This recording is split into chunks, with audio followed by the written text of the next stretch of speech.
She was 18 and had just been kicked out. No explanation, no goodbye, just a packed suitcase on the front step and a door that wouldn't open anymore. And with the last dollar she had, she bought a crumbling stone cottage on the west coast of Ireland, in a part of the country so remote that the nearest village was 5 miles away on foot. The roof was collapsing. The chimney was half fallen. The parish council said the building had been abandoned since the 1950s and wasn't worth restoring. But what nobody knew was that beneath the hearth of that old cottage, in a space that had been sealed since the Second World War, was something that would change her life forever. Before we continue, if stories like this mean something to you, hit subscribe. And tell us in the comments where you're watching from. We love seeing how far these stories travel. Mira Okonkwo was born in Boston to Nigerian parents who had come to America in the 1990s hoping for a better life. And had, for a while, gotten one. Her father was a software engineer. Her mother was a nurse practitioner. They lived in a nice neighborhood in Brookline, sent Mira to a good public school, and raised her to be polite, hardworking, and quietly ambitious. Mira was an only child. She read constantly. She wrote poetry in a leather journal her grandmother had sent her from Lagos. She was the kind of student who sat in the back of the classroom and noticed everything without ever raising her hand. Her grandmother, whose name was Adiz, had been the most important person in Mira's early life. Adiz had visited from Nigeria every year during Mira's childhood, staying for a month at a time, filling the Brookline house with the smell of jollof rice and the sound of her laughter. She had taught Mira to braid her own hair, to cook egusi soup, and to pay attention to the shape of clouds before storms. She had given Mira the gold ring with a tiny turquoise stone that Mira wore on her right index finger, a ring Adiz had worn since her own wedding in 1962. One day, this ring will travel somewhere you don't expect, Adiz had said when she gave it to Mira. Rings know things. Adiz died when Mira was 14. She did not get to travel to Lagos for the funeral because her parents said it was too expensive and too disruptive to her school year. Mira had understood the reasoning, but it had broken something in her that never quite healed. She had kept the ring on her finger every day since. She touched it when she was nervous. She touched it when she was writing. She touched it when she needed to remember that somewhere in the world someone had loved her without conditions. Her parents were not bad people. They were, in fact, good people by almost every measure. But they were also people who had worked extremely hard to build a specific kind of life, a stable, respectable, middle-class American life. And they could not understand any kind of ambition that did not involve building the same kind of life for yourself. They wanted Mira to become a doctor or a lawyer or, at worst, an engineer. Something with a clear title and a clear income. They did not want her to become a writer, which is what she wanted, because being a writer was not a job. It was a hobby, and you couldn't feed a family with a hobby. The tension grew as Mira moved through high school. She kept her grades up because keeping her grades up was required to maintain the fragile peace in the Brookline house, but she spent all her free time writing. She filled notebook after notebook with poems and short stories and fragments of observation. She started publishing in her school's literary magazine. She won a small regional poetry contest when she was 16. Her parents read the published piece, told her it was nice, and then asked her about her plans to apply to pre-med programs. When she was 17, she applied, without telling her parents, to a prestigious writing program at a university in New England. She got in. When the acceptance letter arrived in the mail, her father opened it first, read it, and set it on the kitchen table, without saying anything. Her mother read it next. Her parents sat in the kitchen for almost an hour, having a conversation in Igbo that Mira only partially understood because she had never fully learned the language. That evening, they told her that she could not attend. They would not pay for it. Writing was not a career. They had not come to America for their daughter to waste her education on poetry. They said other things, too. Things that were harder to hear.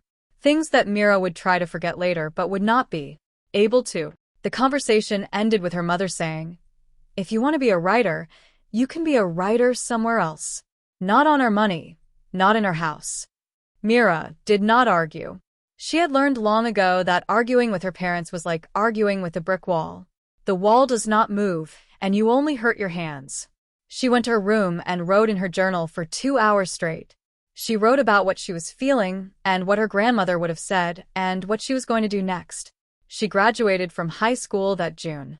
2 weeks later, on the morning of her 18th birthday, she came downstairs and found her suitcase packed and sitting by the front door. A handwritten note from her mother on top of the suitcase said, "Mira, we love you, but we cannot watch you make these choices. When you're ready to be serious about your life, you know where to find us." There was an envelope with the note. Inside the envelope was $300 in cash. Mira read the note. She read it again. Then she picked up the suitcase and the envelope and the small wheat-colored canvas tote bag her grandmother had given her with her leather journal tucked inside. And she walked out the front door of the Brookline house and did not look back. She spent 3 days in a youth hostel in Boston trying to figure out what to do. The hostel cost $35 a night, which meant the $300 was disappearing fast. She applied for jobs. She called the writing program she had been accepted to and asked if there was any way she could still attend on financial aid alone. The admissions counselor was sympathetic but direct. Without her parents' cooperation on the FAFSA, she wouldn't qualify for enough aid. Not at that school. Not for a program that expensive. On the morning of the 4th day, Mira sat in the hostel common room with her laptop and her journal and a cup of bad coffee and tried to think. She had $180 left. She had no job, no school, no family she could call. She had a canvas bag full of notebooks and a gold ring with a turquoise stone. She had to make a decision, and the decision could not wait much longer because in 2 more days, she would be out of money. She opened her laptop and did what she had been doing on and off for the past week. She searched for cheap places to live. Not in Boston. Not in America.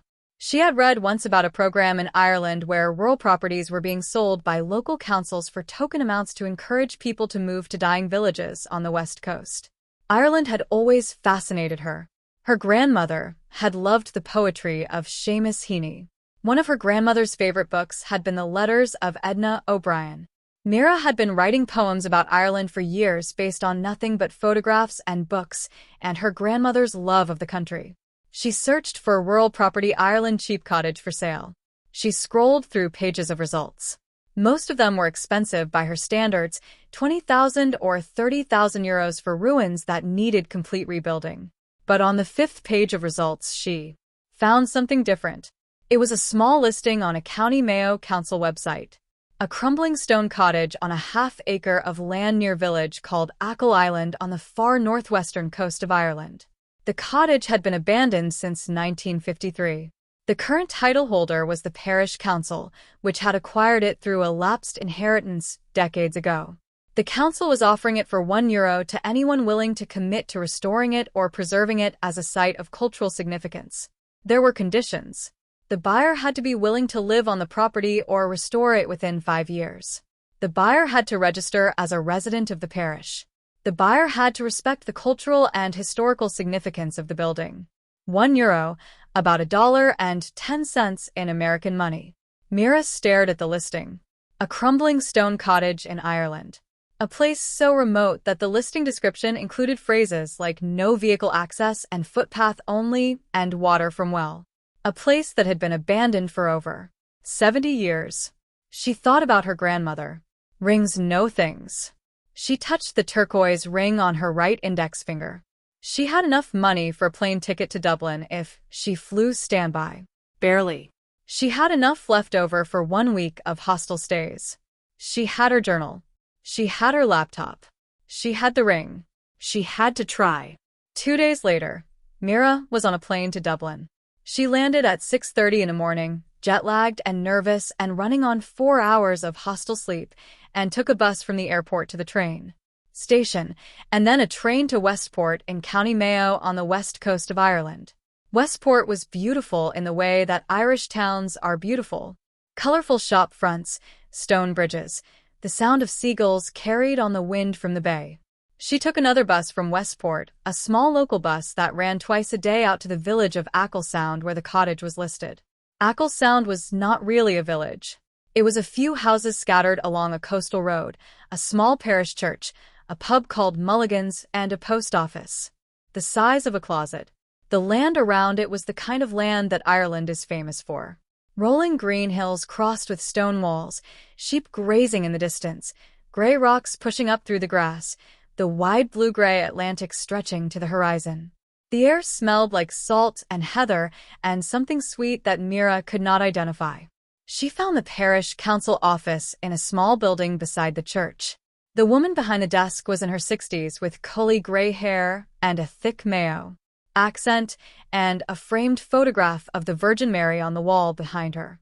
Her name, she told Mira, was Bridget Malloy, and she had been clerk of the parish council for 22 years. Bridget looked at the listing Mira had printed out. She looked at Mira. She looked at the listing again. The old Gallagher Cottage? I'm not sure of the name, ma'am. The listing said it was near Achill Sound. There's only one abandoned cottage in this parish that fits that description, Pet. The Gallagher place. It's been empty since 1953. No one's been in it for decades. The council keeps listing it at €1 because the regulations require us to keep trying to find someone who will take it. Bridget paused, studying Mira. You came all the way from America? Yes, ma'am. For a ruin in County Mayo? Yes, ma'am. Bridget looked at her for a long moment. Then she smiled very slightly. I've been doing this job for 22 years, and no one has ever come all the way from America for a Euro cottage. Most of the people who ask about these properties are English retirees or German investors. You don't look like either of those. She paused. Are you sure about this, Pet? I need to ask. It's a hard place. The roof is mostly gone. The walls are crumbling. There's no electric in that part of the parish, or you'd need to run a line or go off-grid. The well is probably still good, but it would need to be tested. You'd be living far from anywhere. I'm sure, ma'am. I don't have anywhere else to go. Bridget set the printed listing down and studied Myra's face. Then she pulled out a form and a euro coin from her own purse and slid them across the desk. Don't worry about the euro today. I'll put it in the box for you. You keep your money for food. She began filling out the form. Welcome to County Mayo, Miss Okonkwo. The walk from the parish office to the Gallagher cottage was about 3 miles along a narrow road that eventually turned into a grassy path between stone walls. Mira walked it slowly, her suitcase rolling behind her on the uneven ground. Sheep watched her from the fields.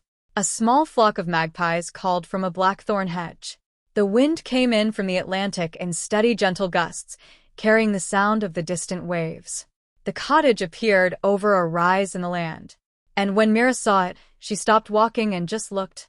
It was smaller than she had imagined.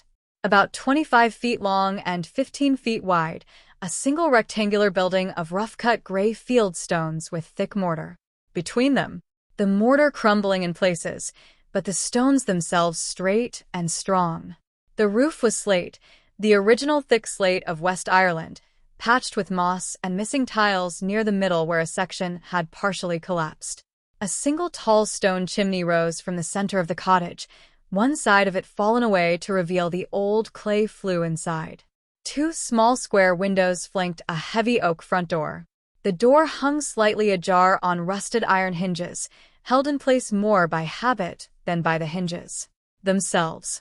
Around the cottage, the remains of what had once been a small garden. Wild roses had grown into thick thorny masses along the south wall. Foxglove grew in spikes of purple and white. A sagging wooden gate leaned against a stone wall at the edge of what had been a path. And beyond the cottage in every direction, the rolling green hills of West Ireland stretched away toward the sea. Mira stood on the path and looked at the cottage for a long time. It was hers. She had paid €1 for it. Or rather, Bridget Malloy had paid it for her. And now this small crumbling stone building on the western edge of a country she had never set foot in before was her legal property. She walked to the oak door and pushed it open. The hinges groaned, but held. She stepped inside. The interior was a single room, exactly as she had expected, but also somehow not. The floor was flagstone, the same gray stone as the walls, covered in dust and small bits of fallen slate.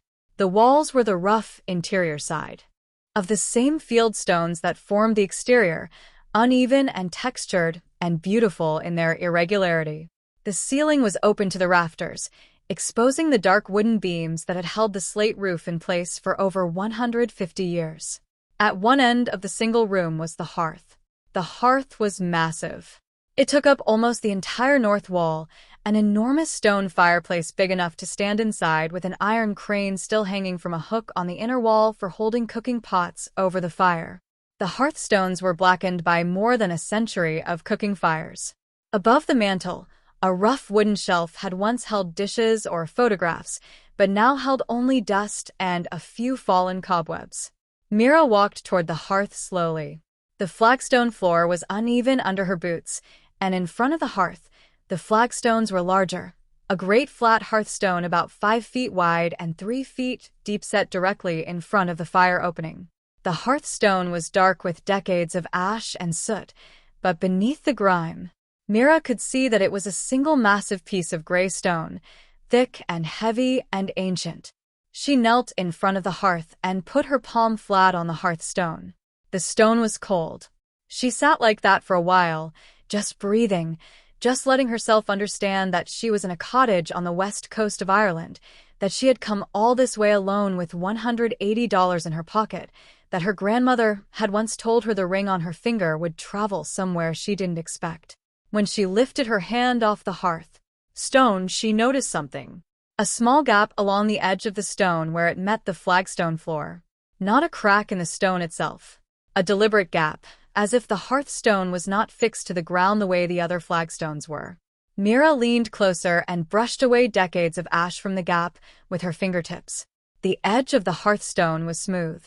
It had been cut to sit loose against the surrounding flagstones. She pressed down on one edge of the hearthstone. Nothing happened. She pressed down on the opposite edge. The stone rocked just slightly. It was not mortared in place. It was resting on something. Mira went out to the garden and found a short piece of iron that might once have been part of a fence post. She used it as a lever, wedging one end into the gap along the edge of the hearthstone and leaning her weight on the other end. The hearthstone lifted slowly. It was incredibly heavy, probably 200 pounds or more, but even with the leverage of the iron bar, was enough to tip it up on one edge. Underneath the hearthstone was a cavity. Not a natural gap in the flagstones, but a deliberately constructed chamber. A small rectangular space about 2 feet wide and 3 feet long and 2 feet deep, lined with flat stones on all sides. Inside the cavity was an oilcloth bundle wrapped and tied with heavy string. Mira eased the hearthstone back into place to keep from dropping it, and then reached into the cavity and lifted out the bundle. It was heavy. She carried it to the wooden shelf above the mantel and set it down carefully. The oilcloth was thick and dark with age, but intact. Mira untied the string and unfolded the bundle. Inside were 3 things: a small tin box with a hinged lid, a leather-bound ledger, and a wooden rosary. Mira opened the tin box first. Inside, wrapped in another layer of waxed paper, were small gold objects. Jewelry. Old jewelry, the kind with delicate filigree work and tiny stones. A pair of earrings set with garnets, a thin gold chain with a small cross pendant, a ring with a single blue stone, a gold locket on a chain, which Mira opened carefully with her fingernail. Inside was a tiny photograph of a young couple, a man with dark hair and a mustache, and a woman in a pale dress with flowers in her hair. Both of them looking solemnly into the camera the way people did in old photographs. The ledger was the most interesting thing. Mira opened it carefully. The pages were thick paper, the writing in ink that had faded from black to a soft brown. The writing was in English in a small, careful hand. The first entry was dated 1939. Maura Gallagher. My husband Declan and I are leaving Achill Island tonight. We're going to England to help with the war. Declan has joined up with the British Army, foolish man that he is, but he says he cannot sit still while the world burns. I will work in a hospital in Birmingham. I do not know if we will come back. I am hiding this ledger and our savings and the few pieces of jewelry that have been in our families for generations beneath the hearthstone where my grandmother used to hide things during the black and tan days. If we return, we will reclaim what is here. If we do not return, let this remain hidden until it is needed by whoever finds it. The hearth holds what the heart cannot carry. Beneath the first entry were more entries, updated irregularly through the war years. Maura had come back to the cottage once in 1942 when she had leave from her hospital work. She had added more money to the cavity and made a short entry. Declan is in North Africa. I pray every night. In 1944, she came back again and wrote, Declan is in France. I have not heard from him in 6 weeks, but they say this is normal now. In early 1945, she wrote, Declan is dead. Killed in Germany in March. I will go on. And then in 1953, the last entry. I am leaving the cottage for the final time today. I'm moving to America to live with my cousin in New York. I am 63 years old. There is nothing left for me in Ackle Island. Declan is gone. Our parents are gone. The farm does not pay, and my hands are not strong enough for the work anymore. I'm leaving everything beneath the hearthstone as I left it during the war.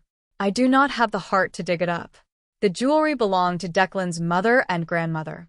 The money is what we saved before the war, plus my hospital wages during the war, plus what was left of Declan's army pension. I leave it for whoever finds this cottage next. Whoever you are, you will be a stranger to me, but not to this place. The cottage will know you, if you deserve to stay. I hope it knows you well.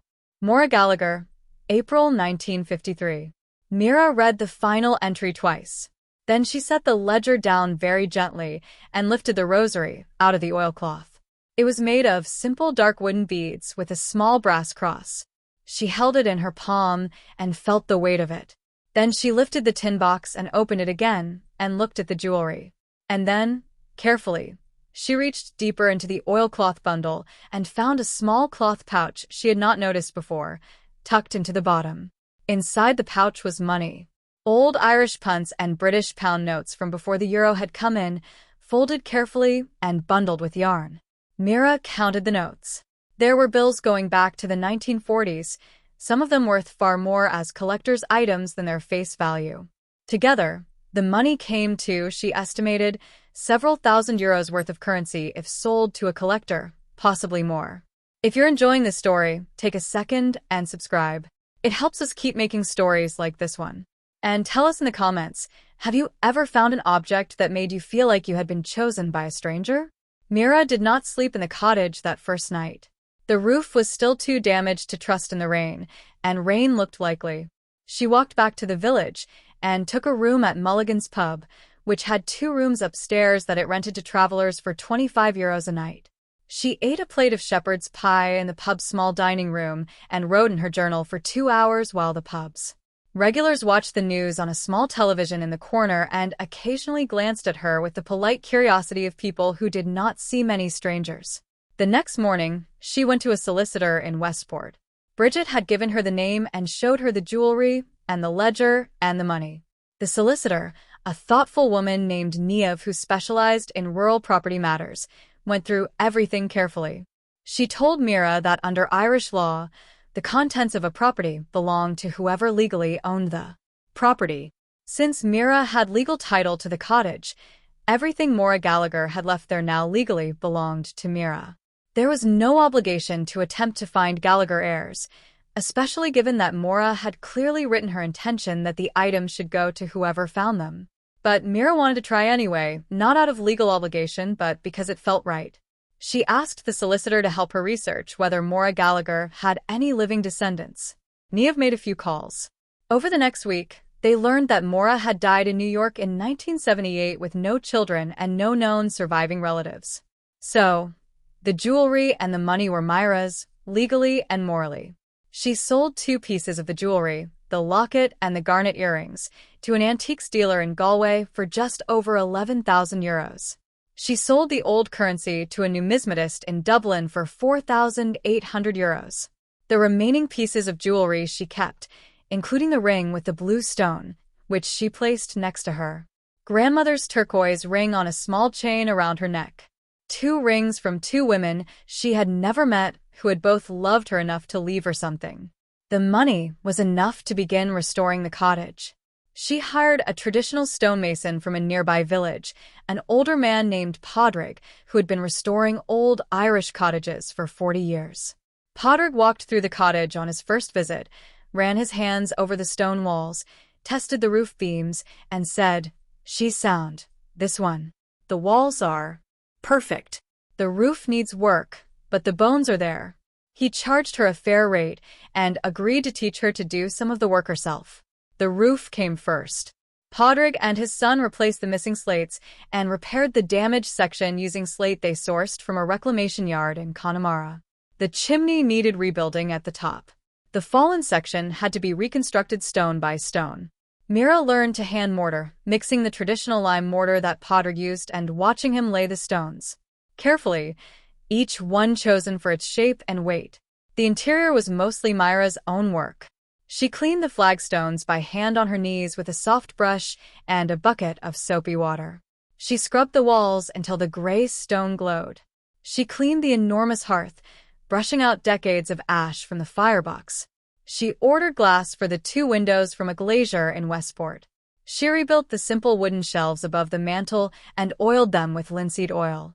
She bought a small iron bed and a wooden table and 2 chairs from an estate sale in Castlebar. She hung curtains she sewed by hand from a bolt of natural linen. She kept the ledger and the rosary and Mora's photograph on the mantel above the hearth, the way Mora herself might have kept them once. She lit her first fire in the hearth in late August using peat she bought from a neighbor named Sean who owned a small bog on the next farm over.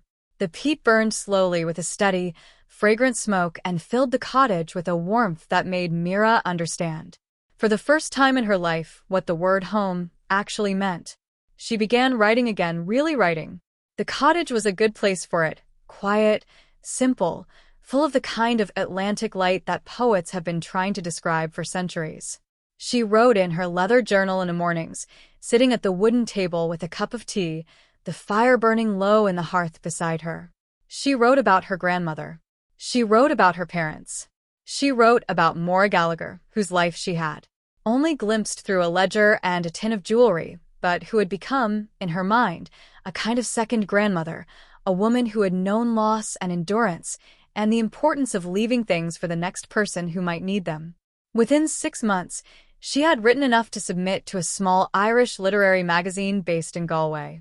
The magazine accepted 3 of her poems. They were her first published work.